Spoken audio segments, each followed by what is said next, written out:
Muy buenos días, sea bienvenido a Líderes de Opinión, un programa que analiza los problemas sociales llevados hasta las últimas consecuencias. Líderes de Opinión, del Grupo FM.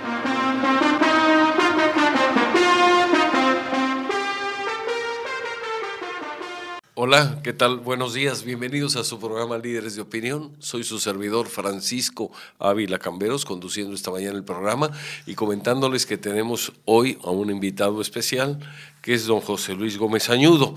Don José Luis es agente aduanal, expresidente del Centro Empresarial de Veracruz y persona muy conocida en este puerto y en otros lugares también. Él, ha triunfado en los negocios, no solamente tiene que ver con el comercio exterior a través de la agencia aduanal, sino también es empresario del ramo automotriz. Nos da mucho gusto que haya aceptado esta invitación. No es muy fácil convencerlo de venir a platicar sobre sus experiencias, sus vivencias. Por lo tanto, el hecho de que acepte este reto de venir a platicar, a comentarnos pues, sobre su vida, sobre su trayectoria, es algo que le agradecemos mucho. Y aunque se lo dije antes de entrar al programa, José Luis, muchísimas gracias por haber aceptado esta invitación. En verdad que creo que hay mucho que aprenderte y tienes un acervo pues, de experiencias que puedes compartir con los jóvenes. Así es que muchas gracias otra vez. Pues no tienes que agradecerme nada. Efectivamente, soy reacio a todo tipo de manifestación de publicidad o que pudiera parecerlo, pero pues por atención a ti, que eres una persona que vale la pena atenderte y por qué no darte gusto en lo que pides, porque siempre eres una personalidad eres muy amable, has sido también tú un hombre muy exitoso, has sido un hombre limpio, que ahí tú sí cumpliste con el verso de Díaz Mirón, de que hay aves que cruzan el pantano y no se manchan, mi plumaje es de esos, pues bien, tu plumaje es de esos. Muchas comprobado gracias. Además. Muchas gracias. Y eso es una rarísima excepción, que sí hay otros también. Aquí en Veracruz hay varios que también han cruzado por ahí y no se han manchado. Muy bien, gracias José Luis por haber aceptado. Y yo quisiera que empezáramos esta plática, que no es entrevista, es una plática de amigos, es una plática que tiene por objeto que comentes vivencias, experiencias que has tenido y que de alguna forma pueden ayudar a muchas personas, sobre todo las que tienen un negocio, las que están empezando o inclusive estudiantes que tienen la ilusión de poder terminar su carrera y triunfar en la vida. Creo que podemos de alguna forma aprovechar tus vivencias para marcar una línea, marcar un rumbo, y es un rumbo que tú has practicado, que si se mantiene con perseverancia, con fe, con trabajo, con entusiasmo, con trato hacia los demás, basado en la cordialidad y en el respeto, pues seguramente lleva, sin lugar a dudas, al triunfo. José Luis, platícanos cómo empiezas tú a incursionar en el aspecto empresarial. Pero vamos un poquito más para atrás. Tú me decías que naciste en México, pero que pues la mayor parte de tu vida la has pasado en Veracruz. No la mayor parte, toda. Toda. Mi mamá, como había nacido en Mazatlán, pero había vivido en México y allá estaban sus hermanos. Ella sufría mucho de calor y se fue a medio verano, se fue a México y ahí nací yo nací en julio. Entonces, por esa razón, nací yo allá, pero mi hermano, que es un poco mayor que yo, año y medio, nació aquí en la Beneficencia Española. Mi papá era español y mi mamá venía a Veracruz con su mamá, que estaba enferma del corazón, y venía su papá, su mamá y ella, y venían en el tren, hasta inclusive con algún enfermero de lo mala que se ponía mi abuela, y llegaban de la estación a la Beneficencia. Mi papá era vocal y daba sus vueltas por la beneficencia. Era vocal de la beneficencia. De la beneficencia, sí. Y daba las vueltas y ahí conoció a mi mamá y enseguidita se casó, tras breves 8 años de noviazgo, enseguidita se casó. Y ya se vinieron a vivir aquí a Veracruz y toda la vida vivieron en Veracruz, murieron en Veracruz y toda nuestra familia vive en Veracruz y aquí está, y somos jarochos y ejercemos de jarochos, ¿no? Fíjate una cosa importante. Yo no tuve el gusto de conocer a tu papá, pero las opiniones que he escuchado de él pues son muy interesantes. Una persona muy trabajadora, una persona íntegra, una persona muy valiosa. Bueno, sí.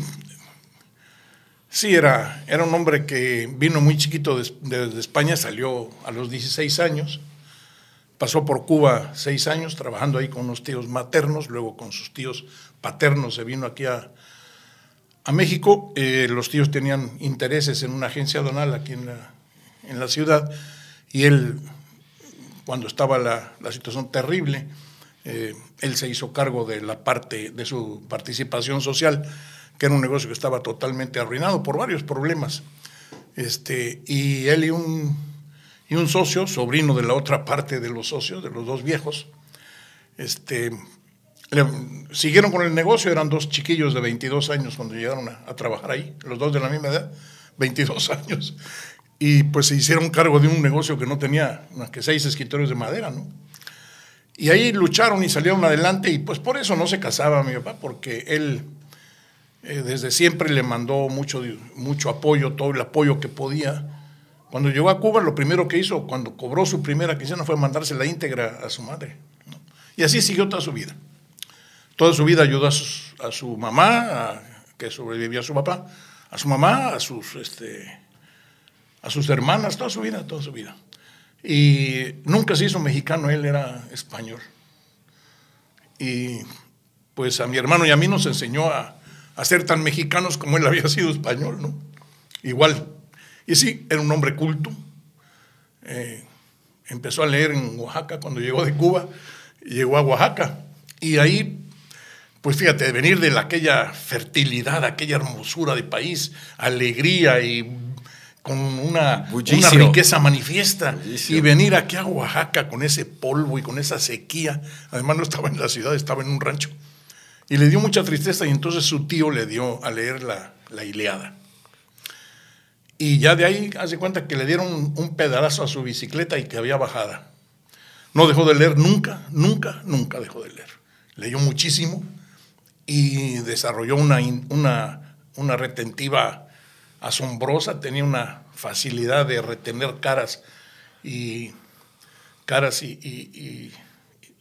datos.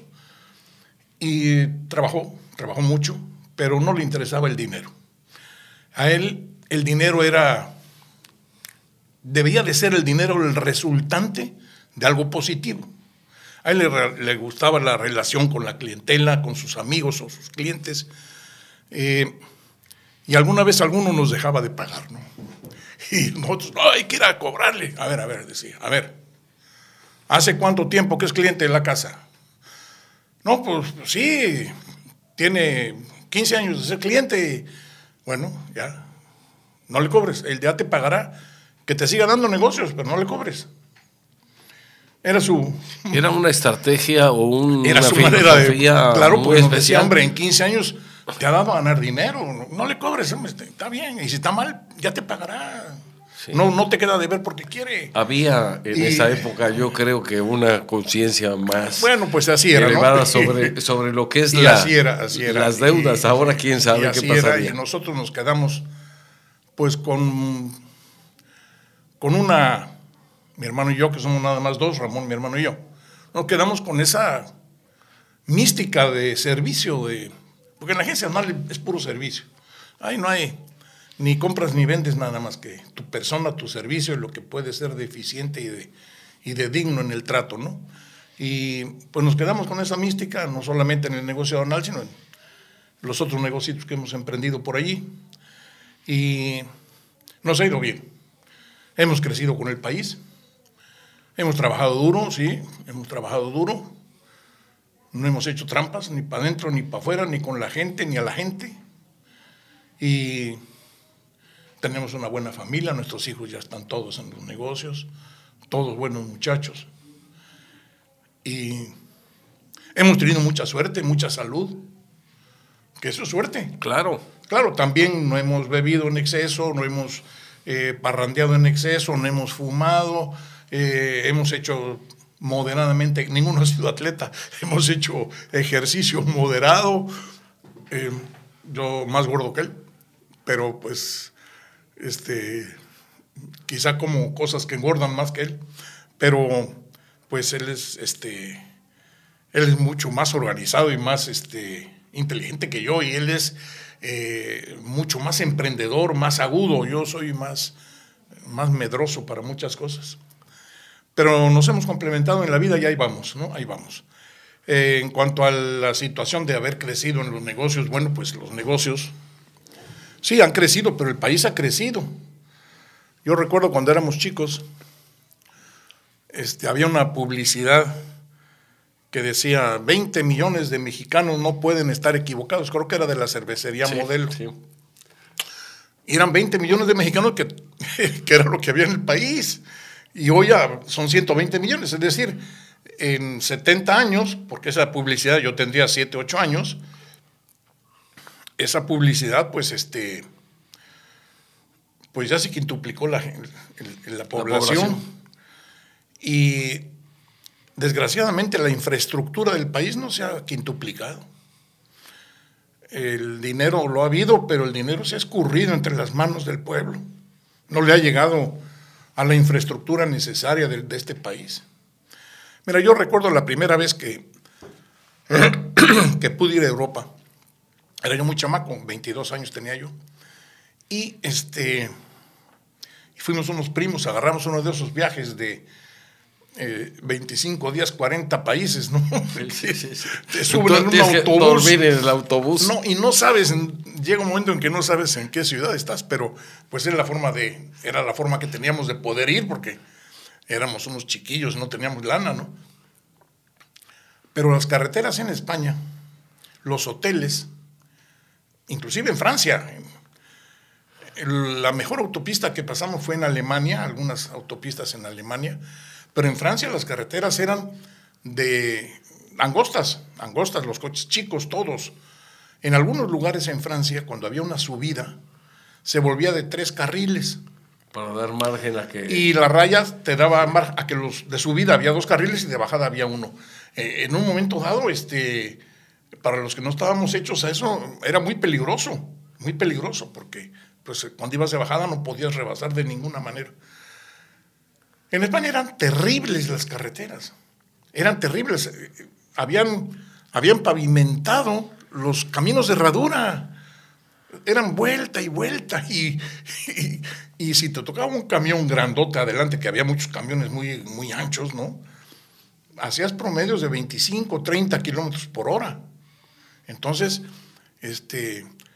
los trenes estaban, pues igual o peor que los de México, un poquito más puntuales, pero no eran mejores. Prácticamente no había autobuses foráneos, eran más bien locales. Para ir de un lugar a otro, si estaba un poco distante, tenías que transbordar 1 o 2 veces de autobús o de tren. Los hoteles, bueno, fatales, ¿no? Los taxis. Bueno, México decíamos, híjole, oye, México está cañón. Unas carreteras, aunque fueran de ida y vuelta, ¿no? Pero eran mejores, más amplias, más rectas. Y hoy, no me digas.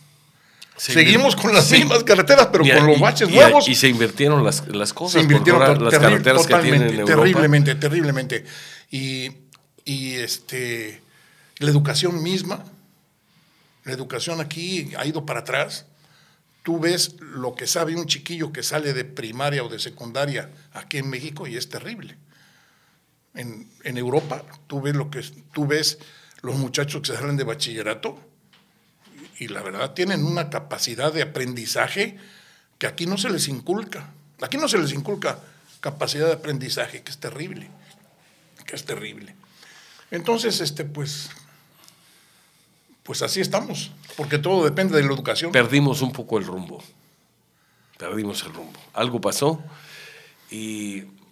Pero nunca es tarde, ¿eh? No, nunca es tarde. Luego, nunca hay que perder la esperanza, pero yo creo que tiene que haber más participación de la gente para evitar el saqueo, el robo, la ineficacia, la corrupción y muchas cosas que tenemos que cambiar si es que queremos dar el gran salto hacia adelante. Pero vamos a ir a una pausa, si te parece bien, y ahorita seguimos. Pues aunque no me parezca, tú eres el jefe. Bueno, vamos a una pausa y regresamos.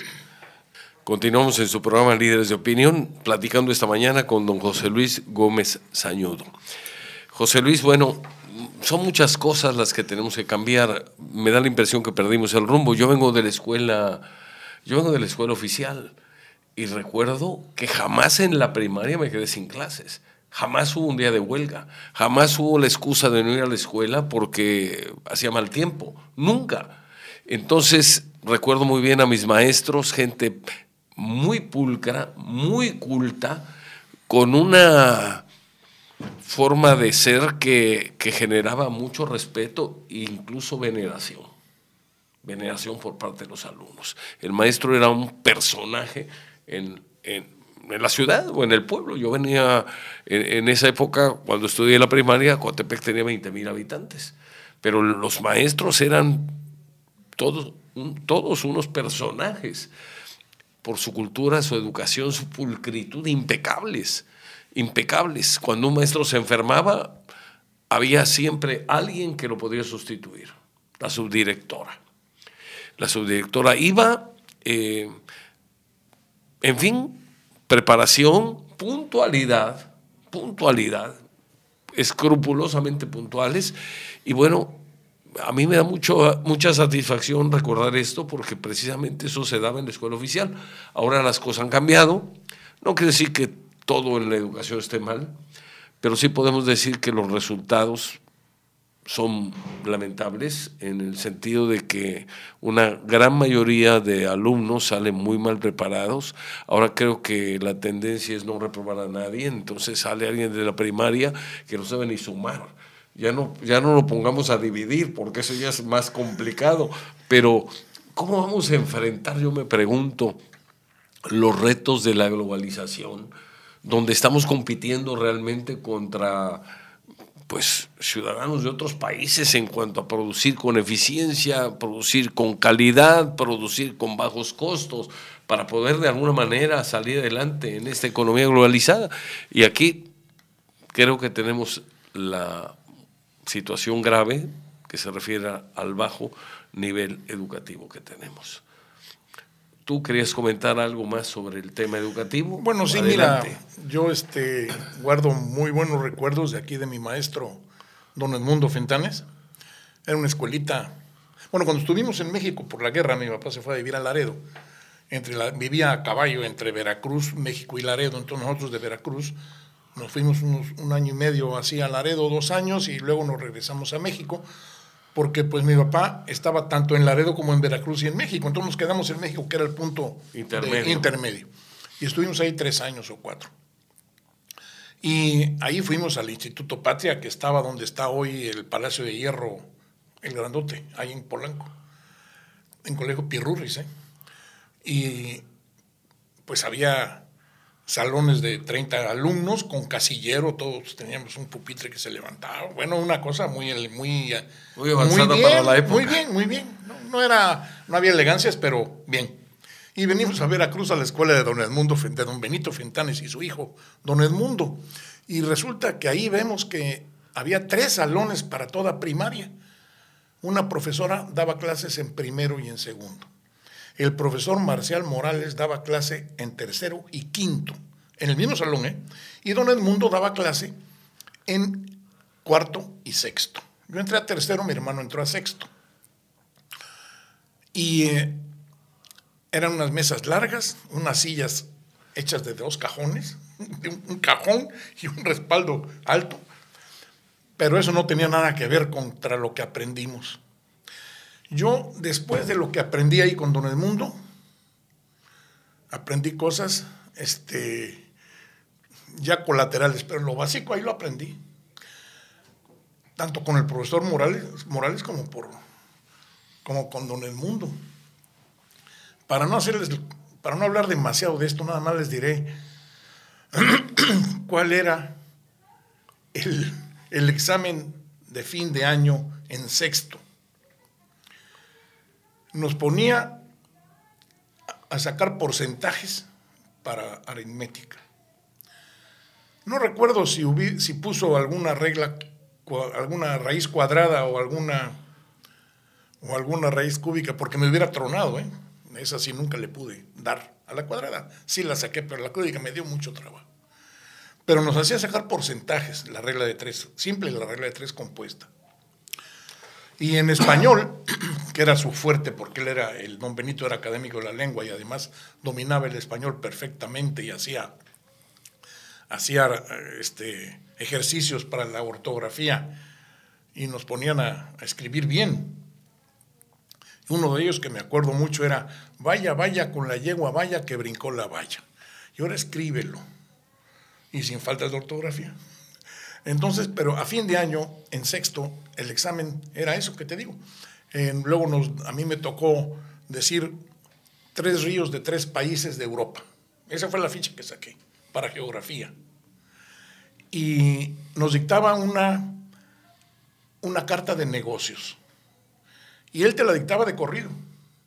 Tú tenías que hacerle el formato, poner la fecha arriba a la derecha, poner la dirección y el nombre del destinatario. Y a uno le decía de persona a compañía, de compañía a persona, de persona a persona y de compañía a compañía, según para hacer en plural y en singular y el tratamiento personal. Fíjate, en sexto de primaria, el vocativo, la sangría al enunciar los párrafos, no podíamos, te dictaba dos temas diferentes, tú sabías que tenían que ser 2 párrafos diferentes. ¿Dónde va la coma? ¿Dónde va el punto? Y coma, ¿dónde va el punto? Y seguido. Él te lo dictaba de corrido. Y como ya nos lo había enseñado, teníamos que hacer bien la carta. Y quiero que sepas que todos la sacábamos bien. Habíamos en el mismo salón, eran como 60 muchachos, o 45 muchachos. 20 y 20, o 22 y 24, por ahí, en cada hilera de mesas. A un lado cuarto y al otro lado sexto, en un lado tercero y al otro lado quinto. Y ahí él se guardaba silencio, ahí no había desórdenes ni nada. Él tenía, además, muy curioso, usaba una cuerda forrada de cuero que le llamaba la longaniza. Y la traía siempre en la mano, y cuando te portabas mal, te daba un chicotazo. No te lastimaba. Te lastimaba el orgullo. Y si no te la sabías, también, ¿no?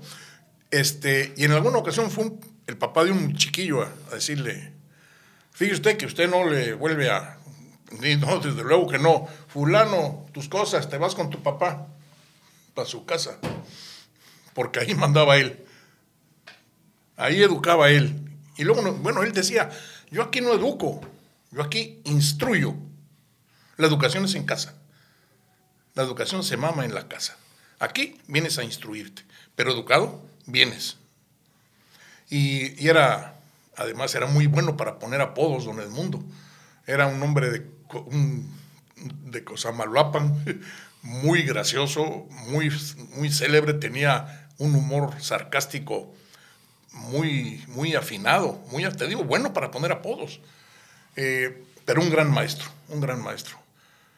Y siempre que me acuerdo de la anécdota de don José Ortega y Gasset, que lo iban a operar del apéndice, o de algo así, y le habían recomendado 2 profesores, 2 médicos, le habían recomendado 2 médicos.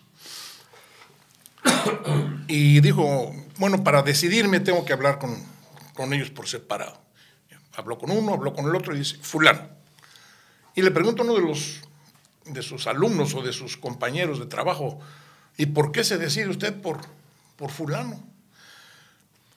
Porque sabe dónde está la península de Kamchatka. Y dice el otro: pero ¿eso qué tiene que ver con dice, el apéndice? No, con la medicina no tiene nada que ver. Pero la cultura va a hacer que ese hombre tome la decisión correcta en el momento de crisis. Es decir, Ortega y Gasset ya daba por hecho que un hombre culto, aunque no lo quiera por instinto, saca conclusiones correctas, porque la cultura lo lleva en automático hacia allá. Claro. Así que ya sabes de dónde está la península de Kamchatka. Yo pensaba que la anécdota terminaría así. Si ha encontrado la península de Kamchatka, que está... No. Que sepa qué lugar sea. No, yo sí me lo sé. No, yo también. Pero bueno, estoy haciendo un razonamiento como si hubiera sido ahí el momento. Pues es más fácil encontrar el apéndice que la península de Kamchatka. Pero bueno, sí, efectivamente la cultura, el conocimiento ayuda a tomar mejores decisiones y obviamente, aunque no es una vacuna contra los errores, sí disminuye la posibilidad de error. Claro. Y además otro detalle, a veces el culto, la persona culta, tiene la sensibilidad necesaria, la humildad necesaria, que a veces son cosas aparentemente contrapuestas, para poder escuchar opiniones antes de tomar una decisión. Alguien me ha dicho, siempre hay quien conoce mejor del tema que yo. ¿Qué es lo que hago cuando tengo que tomar sobre una decisión difícil? Eso me lo decía un empresario de aquí de Veracruz. Escucho, dice, si voy a comprar un camión o una camioneta, porque eres comerciante, dice, lo que hago es consultar con los choferes qué es lo que opinan sobre determinada marca. Si ellos son los que están todo el día arriba de un vehículo, claro que conocen cuál es el que rinde más, cuál es el que se descompone menos, cuál es el que permite un manejo más cómodo. Y entonces el hecho de consultar, de escuchar a los demás permite tomar decisiones más sensatas. Vamos a una pausa, está muy interesante. Ojalá nos dé tiempo de tocar todos los temas que queremos ver. Continuamos en su programa Líderes de Opinión, platicando con don José Luis Gómez Sañudo. José Luis, ya nos platicaste tu infancia, pues tu primaria, tus primeros estudios, la herencia en cuanto a enseñanza que recibiste de tu padre, que creo que eso marca de alguna manera la ruta que uno sigue cuando le toca ser adulto, cuando le toca ser empresario, cuando le toca ser padre de familia. Y efectivamente la formación, como decía el profesor Fentanes, la formación, la educación se da en la casa. Lo demás en la escuela es un complemento de lo que le llaman la instrucción, el conocimiento de algunas cosas, pero la educación básica esa viene del hogar. Yo te pregunto ahora, para cambiar un poco el tema, ¿qué nos puedes comentar tú acerca de cómo se hacían negocios en México? ¿Cómo podría cómo se pudo en esa época que tú empezaste salir adelante? ¿Cómo se pudo triunfar? ¿Qué herramientas usaste? Supongo que utilizaste las mismas herramientas que tu papá manejaba, posiblemente corregidas y aumentadas. Y también quisiera que nos comentaras cuál era el entorno económico y político de la época. Yo tengo, por ejemplo, nociones en cuestión de economía, a partir del año 76, cuando tuvimos una devaluación traumática el día 1 de septiembre, pero a lo mejor a ti te tocó la devaluación del 54 y la recuerdas. En fin, nárranos, ¿qué recuerdas de esa época? Mira, el entorno ha cambiado muchísimo. En aquel entonces la política tenía muy poco que ver con los negocios, por lo menos en el ámbito de nosotros. Nosotros empezamos a trabajar muy chicos, veníamos a la oficina todas las vacaciones, se trabajaba el domingo hasta la 1 de la tarde y a esa hora nos íbamos a la playa, ahí nos encontrábamos con los amigos. Íbamos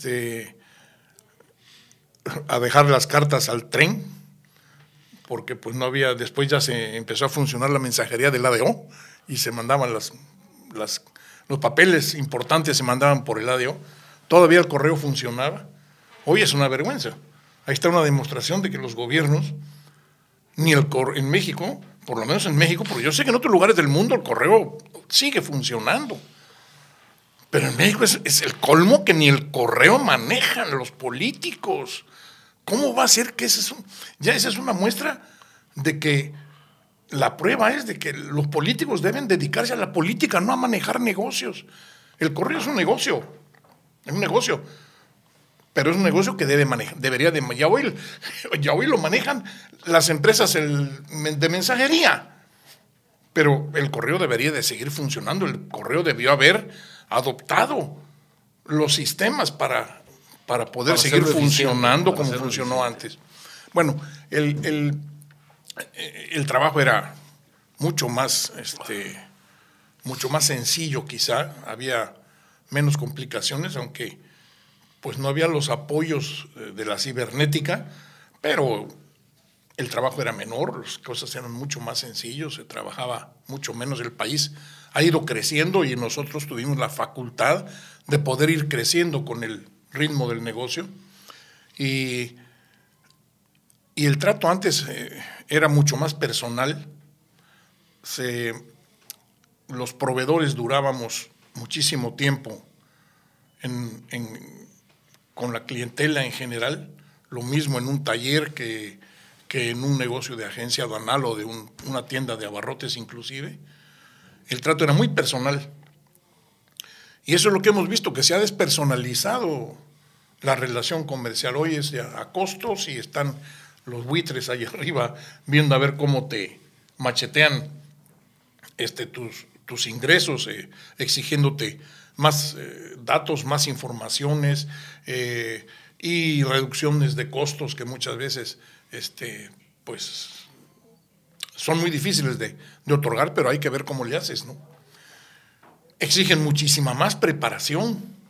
Antes, pues yo creo que simplemente sabiendo escribir a máquina y hacer las cuentas era suficiente. Ahora ya, desgraciadamente, hoy en día el que quiera estar en un negocio tiene que saber, pues inclusive saber hablar inglés, inclusive tener bastante preparación en el manejo de las computadoras, de la cibernética o de los sistemas. Además de que el derecho fiscal es muy importante, porque está complicado. Inclusive yo creo que hoy ninguno de los, me voy a atrever a decirlo, yo creo que el secretario de Hacienda en México, él solo, sin ayuda él solo no hace su declaración de impuestos. Yo estoy seguro que no lo puede hacer. Está muy complicado. Hace falta ser especialista para poder hacerlo. Y esto no debería de ser. Porque para que las cosas sean exitosas tienen que mantenerse sencillas. Entonces tenemos que regresar a la sencillez. Tengo entendido que en algunos países de Oriente y por ahí han reducido ya la instrucción secundaria, no sé si la primaria también, pero la secundaria seguro, a 5 materias en cada año, en cada ciclo escolar, 5 materias. Yo conocí a una persona que hablaba el español mejor que yo y le pregunté dónde había vivido y me dice, en ningún lugar, lo estudié en la Sorbona. Caray, ¿y cuánto tiempo lo estudiaste? Era francés. ¿Y cuánto tiempo lo estudiaste? Dice, 2 años. Es decir, yo creo que si nosotros aprendemos a hablar inglés en 2 años, híjole, qué bonito. En el colegio, porque este hombre estaba estudiando su carrera y además estudió español en la Sorbona. Yo creo que tenemos muy desaprovechado. Yo creo que, por ejemplo, yo personalmente, yo tomé clases de inglés como 17 años y la verdad no la hago, no la hago. Y me da pena, pero yo creo que debería yo de hablar mucho mejor el inglés con tantos años, ¿no? Estudié en el Franklin, estudié con la profesora fulana, estudié en todos lados y hablo un inglés verdaderamente malísimo. Y no debería de ser. Si en la secundaria a todo el mundo le dan 3 años de inglés, deberíamos salir todos sabiendo inglés. En 3 años, pero es que llevamos tantas materias que no nos da tiempo. Yo creo que llevábamos 12, 13 materias cuando estaba yo en secundaria en cada año. O 9, no sé cuántas, muchísimas. Algunas que a lo mejor no son tan útiles.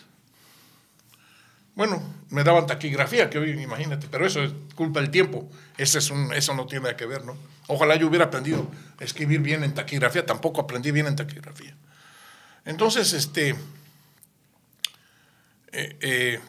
yo sí, seguro, vaya, la educación es básica y tiene que modificarse y simplificarse y exigirse. Al simplificar, exigir, porque puedes llevar 20 materias en la secundaria, pero no todas juntas, para que te aprendas de una en una lo que tengas que aprenderte. Es indispensable saber historia del país, es geografía del país y del mundo, historia del país y del mundo. Son 2 materias que tienen que aprenderse juntas. Tú no puedes aprender historia sin tener junto un mapa, porque no vas a saber por dónde se fueron de acá y para dónde se fueron para allá y dónde estaba la península de Kamchatka. ¿O dónde estaba Kamchatka? ¿Sí? Entonces, debería de simplificarse y eficientarse la educación y sobre todo no olvidar la ortografía que Echeverría le dio en la torre a la educación al quitar la ortografía y al quitar la caligrafía. Y al quitar civismo y al quitar ética. No, ética pues no la tenía, ¿cómo la va a haber puesto? Bueno, vamos a una pausa, el tiempo se nos está acabando. Vamos, si te parece bien, en el otro bloque, hablar sobre todo aquello que tenemos que cambiar para poder encauzar otra vez a México en un carril de progreso, de confianza, de esperanza, sobre todo de esperanza. Tenemos un bono demográfico gigante, hay una gran cantidad de jóvenes que están esperando una oportunidad y la verdad que con la situación actual pues es muy difícil que esos jóvenes puedan tener la oportunidad que buscan. A lo mejor unas soluciones que ellos mismos creen o generen su propio empleo. Pero vamos a una pausa y regresamos para seguir comentando el tema. Continuamos con su programa Líderes de Opinión, platicamos con don José Luis Gómez Añudo y estamos en la etapa de conclusiones. José Luis, estábamos comentando en el bloque anterior lo relacionado con la situación del país, los problemas que tenemos, los retos que hay que vencer, la falta de preparación de pues muchos alumnos que salen de escuelas oficiales y públicas, aunque hay excepciones, eso es innegable, pero todo esto genera mayor complicación, mayor complejidad para poder salir adelante como país. ¿Por qué? Porque finalmente competimos contra otras naciones, no solamente competimos entre mexicanos, tenemos que salir a competir con japoneses, coreanos, hindúes, norteamericanos, canadienses, y la preparación que tienen otros países pues es mucho más elevada que la que podemos nosotros tener aquí en México. ¿Qué crees tú que debemos de cambiar para volver a encauzar al país otra vez en ese crecimiento, en ese resurgimiento de la clase media que está muy afectada? De tal manera de que, pues, inclusive tomemos ejemplos de nuestra propia nación. En una época, yo me acuerdo del desarrollo estabilizador que fue en la época de Ruiz Cortines, López Mateos y Díaz Ordaz, donde el país crecía al 5 o 6% anual. ¿Qué crees que debemos de cambiar los mexicanos para poder lograr que haya más justicia, mayores oportunidades, sobre todo para las nuevas generaciones que vienen egresando de las escuelas y sobre todo que podamos ver un futuro más promisorio los mexicanos? ¿Qué tendríamos que cambiar en tu opinión? Yo no soy técnico en educación, pero me voy a ir a lo lógico, al sentido común. Primero que nada, debe reducirse la planta burocrática y la planta política que cobra dineros. Es decir, senadores, diputados, ministros, ayudantes, asistentes, subsecretarios, todo eso debe reducirse ya, pero ya. ¿Que se va a crear desempleo? No, al contrario. Está probado que cuando en ejercicio gubernamental se van reduciendo las plazas de trabajo oficiales, por cada una, en brevísimo tiempo, se producen 2 en el comercio, en la vida económica productiva del país. Porque el gobierno es parásito por definición. El gobierno te quita una parte de lo que tú produces para dar servicios comunes que tú individualmente no los puedes obtener. Carreteras, era el correo, la defensa, la seguridad. Pero eso es básico para poder vivir. Pero es un parásito el gobierno para darte esos. Y si no te lo da, es más parásito todavía. Cuando te cobra y no te da los servicios de calidad que tú esperas. Entonces, aquí en México hay una deficiencia de parte de los gobiernos de todos los niveles que no le devuelven al contribuyente lo que el contribuyente aporta. Y el IVA, por ejemplo, el IVA es muy injusto porque al incrementar el IVA le disminuyes la capacidad de ahorro al que menos gana, al que menos tiene. De ahorro y de compra. No, es que hay gente muy rica que tiene cierta capacidad de ahorro. Mientras más rico, más capacidad de ahorro. Pero gente que tiene de la clase media hacia abajo, tenemos una capacidad de ahorro muy limitada. Y si podemos ahorrar el 5%, algunos, hay quienes no pueden ahorrar nada. Entonces, el impuesto del IVA es el 16% sobre todo lo que gana y sobre todo lo que ya paga. Y si está pagando, por ejemplo, una persona que paga el 20% de impuestos, según la tabla, lo que tú quieras, métele el 16%. ¿Por qué? Pues porque, salvo la comida, todo lo demás se lo lleva el IVA. Ese es un impuesto injusto cuando es muy alto. Debería de reducirse. Además, está probado también. Los impuestos, mira, ahí tienes está loco Trump, pero está proponiendo una reducción de impuestos para aumentar los puestos de trabajo. No, ahora, no sé si lo logre, ¿verdad? Pero ya tiene su lógica. Ya bajó el impuesto sobre tiene la su renta. lógica. Y yo creo que eso está probado, que a menor impuesto hay más inversión, hay más afán de trabajo y de producir y de ser eficiente. Entonces, definitivamente la planta gubernamental tiene que dar marcha atrás. Definitivamente eso es indispensable, es inhumano estar como estamos. Eso es en cuanto a una, digamos, reforma administrativa que tendería, de alguna forma, a bajar el número de burócratas, Sí, sobre todo los que no se requieren, otros son necesarios. Bueno, yo no dije que todos, habría que hacer los que no se requieren, dar de baja. Habría también que simplificar, es un tema también pues que muchos solicitan, simplificar la cuestión de el pago de los impuestos, el cálculo y pago de impuestos. Otro más sería que ese dinero que el gobierno se ahorraría en el momento de suprimir tanto gasto corriente, pues se podría utilizar en mejorar la infraestructura, que en algunos casos, como es el de las carreteras, está para llorar en varios estados del país. No, bueno, yo no sé otros, pero yo los que camino aquí en Veracruz, es una tristeza cómo están las carreteras, una tristeza. ¿Qué más podríamos hacer? Hablábamos de la educación también. ¿Qué más consideras tú que podría hacerse? Por ejemplo, este año tenemos elecciones. ¿Tú crees que parte de las cosas se pueden empezar a corregir con mayor participación y mayor votación? Claro, definitivamente. El no ir a votar es propiciar que se hagan trampas. Sabemos que todos los políticos tienden a no ser probos en la cuestión de elecciones.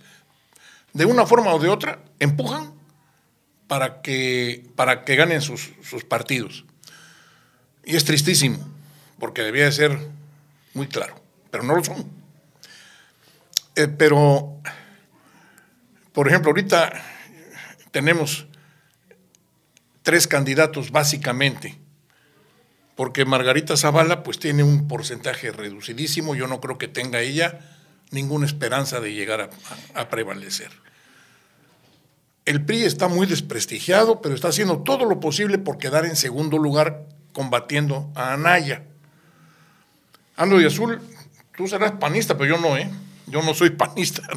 Juan Cándido de azul no tiene nada que ver. También tengo camisas beige y anaranjadas. No roja ninguna. A mi mamá le encantaba el color rojo y siempre se vestía de colorado. En alguna forma decía mi papá que siempre tenía que traer alguna prenda roja. Pero yo considero al señor López Obrador que no está en lo justo, está mal a todas luces. Es tristísimo ver todo lo que dice, cómo se contradice.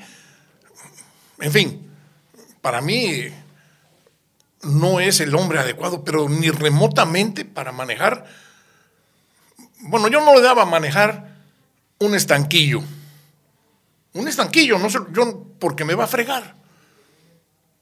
Ese señor no tiene respeto de lo que habla, de lo que dice, de la gente con la que alterna. Por favor. Ahora, los otros dos, pues tampoco me gusta ninguno. Pero aquí entre nos, aunque estoy hablando de cosas que no deberían de hablarse, pero lo voy a decir. Yo voy a votar por el que vaya en segundo lugar, para que no salga López Obrador. No me importa quién vaya a ser, porque sé que cualquiera es mejor que él. Muy bien. No sé si sea una receta, pero yo sí voy a hacerlo. Aunque el voto es secreto, a lo mejor no lo hago. Muy bien. José Luis, ¿algún otro punto que quisieras tocar sobre la participación de los ciudadanos? Porque tenemos aquí un problema muy serio en México. Normalmente el 50% de las personas que están en el padrón electoral no acuden a votar. Entonces yo creo que esto es un grave error, porque el que no vota pues no tendrá después derecho a quejarse. Una de las ideas que se tienen es promover la participación responsable. Nosotros no podemos decir ni en ningún medio que se vote por determinado candidato, pero híjole, sí pues ya lo dije yo, Podemos decir, bueno, no dijiste nombres, así es que no hay problema. Pero en el sentido de que si queremos realmente salir adelante, la gente tiene que salir a votar. ¿Por quién? Por quien considere que puede hacer el mejor papel. No es esto una situación sencilla de definir. Hay que analizar muy bien las propuestas, habrá que ver cómo vienen los debates para poder tomar una decisión.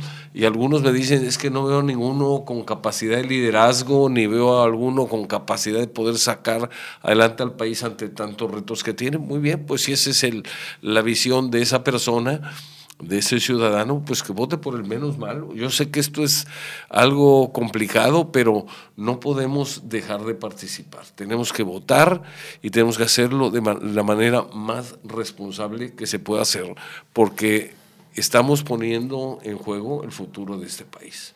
Mira, yo desde que tengo uso de razón, este país estaba en crisis. Me acuerdo de la devaluación que hicieron por culpa de Miguel Alemán, que la tuvo que hacer Ruiz Cortines. Ahí hubo luego 18 años en los que no hubo devaluaciones, hubo tranquilidad, y luego viene Echeverría. Y Mole nos da un golpe un Viernes Santo, o Sábado de Gloria, no me acuerdo qué fue, pero fue una sensación de... Y luego después, cada 6 años, venía una y otra, y Mole, y es una... alguno de mis hijos decía, pues es que pura crisis hemos vivido tranquilidad. Luego viene la época de Fox y la de Calderón, y se estabiliza de cierta forma la economía. Por otros lados, las cosas tampoco se hicieron como pudieron haberse hecho. Viene la inseguridad, es una crisis emocional, no hubo crisis económica en eso, pero bueno, ahí salimos, y viene ahorita este sexenio y viene fatal, está la cosa terrible. Entonces vivimos, ¿y qué pasa? Nada. Ahí estamos los mexicanos atrás. Ahí estamos atrás y el país sale adelante. Y se crean empleos. Y hay gente que ha mejorado. Pero no es a pesar del gobierno. yo estimo que esto es gracias a que los mexicanos pues ya nos hicimos a vivir así con el alma en vilo y ahí vamos. Y el pueblo pues será cada vez menos culto y todo lo que tú quieras, pero es indomable y vamos adelante. Y yo tengo mucha fe en que esto siga adelante. Tengo fe en que los empresarios, oye, hay gente fidelísimo a las empresas en las que están, defienden a los negocios. El 80 o el 90% de la gente que trabaja en los negocios es leal a la bandera, aprenden. Y a mí me da mucho gusto cuando gente que trabaja conmigo mejora y son llamados para ir a trabajar con un competidor o en otro ramo. Me da a mí muchísimo gusto que progresen, porque hay veces que en un negocio, pues la estructura, hay gente a la que no le permite subir tanto dentro de la misma empresa, o no hay oportunidad, en ese momento no hay la oportunidad, pero que se vaya a otra empresa y alcance puestos superiores, a mí me da muchísimo gusto. Y he recibido muchas constancias de gente que ha trabajado con nosotros y que se ha ido después de 10, 15 años a trabajar con nosotros. Y se muestran agradecidos por lo que aprendieron, los principios que vieron en nuestros negocios, pero a mí me llena de satisfacción ver que son gente leal mientras estuvieron con nosotros y fidelísimos cuando están con el de junto, aunque sea del mismo ramo. Y ese es el pueblo de México. Ese es el pueblo que saca adelante al país. Y no importan las crisis. A pesar de las crisis y a pesar de los malos políticos. Y uno de mis hijos me dijo un día, no hay crisis que aguante 14 horas de trabajo diarias. Desde luego. Buena enseñanza y buen mensaje. José Luis, se acabó el tiempo, es una lástima, la plática estuvo muy interesante. Y pues lo único que podemos decir para cerrar el programa es que, reforzando la idea de trabajo, perseverancia, esfuerzo, honradez, unidad, creo que se pueden hacer milagros en este país. Creo que esta generación puede hacer mucho para dejarles un país a las generaciones futuras con mayor justicia, con menos desigualdades y con más oportunidades. Te agradezco mucho la plática, muy interesante, y pues vamos a pedir que de vez en cuando aceptes este reto. Porque no, ya es la segunda, no, ya es la segunda vez que me traes. Por lo menos cada año, ¿no? Pues digo, para dejar la esperanza de que sí puedes venir otro día. Eres muy amable, Paco, y pues espero que no haya dicho muchas burradas. Hay las gorras. No hay edición aquí. Pero sí, está bien porque estamos hablando de un empresario que tiene un mensaje, que tiene las ideas muy claras, que quiere a México y que es un ejemplo del esfuerzo y del trabajo que se ha logrado, bueno, que te ha permitido lograr triunfar en los negocios y al mismo tiempo hacerte acompañar por una serie de colaboradores que han mejorado su situación económica al colaborar contigo, al trabajar contigo. Muchas gracias. En verdad, interesante la plática. Muchas gracias. Gracias. Les agradecemos a ustedes mucho el favor de su atención y nos comprometemos a estar con ustedes nuevamente en su programa Líderes de Opinión el próximo sábado a las 10 de la mañana. Mientras tanto, muchas gracias y feliz fin de semana. Muy amables.